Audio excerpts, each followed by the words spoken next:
ஒரு மகிழ்ச்சியான செய்தி. இதயம் நலனையின் விலை லிட்டருக்கு ரூபாய் 105 குறைஞ்சிருக்கு. செப்டம்பர் 2023ல 1 லிட்டர் இதயம் நலனையின் அதிகபட்ச விலை ரூபாய் 503. ஆனா இப்ப 1 லிட்டர் இதயம் நலனையின் விலை ரூபாய் 398 மட்டும்தான் தமிழ்நாட்டுல. அப்ப இனிமே எல்லாரும் இதயம் நலனை வாங்கலாம் இல்ல? அசாம் மாநிலத்தில் முதல்வர் ஹிமந்தா பிஸ்வா சர்மா தலைமையில் பாரதிய ஜனதா ஆட்சி நடக்கிறது.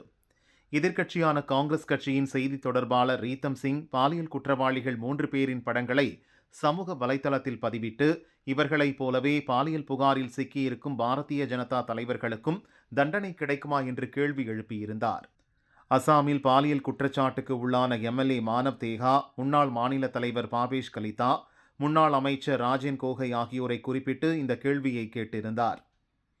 இது தொடர்பாக எம்எல்ஏ மானவ் தேகாவின் மனைவி ராஜஸ்ரீ காங்கிரஸ் நிர்வாகி ரீத்தம் சிங் மீது போலீசில் புகார் அளித்தார். அதன் அடிப்படையில் ரீத்தம் கைது செய்யப்பட்டார். பிஎன்எஸ் சட்டத்தில் அவதூறு செய்தல் மற்றும் எஸ்சி/எஸ்டி வன்கொடுமை தடுப்பு சட்ட பிரிவுகளில் ரீத்தம் மீது வழக்கு பதியப்பட்டது. இதற்கு காங்கிரஸ் தலைவர்கள் கண்டனம் தெரிவித்து வருகின்றனர். பாரதிய ஜனதாவை விமர்சிப்பதால் ரீத்தம் சிங் குறிவைக்கப்படுவதாக காங்கிரஸ் எம்பி கௌரவ் கோகோய் கூறினார். அதற்கு எம்எல்ஏ மானவ் தேகாவின் மனைவி ராஜஸ்ரீ பதிலளித்தார்.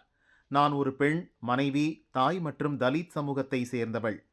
பொறுப்புள்ள பதவியில் இருப்பவர் ஒரு பெண்ணின் கணவரை பாலியல் குற்றவாளி என சொல்வது எவ்வளவு வேதனையானது.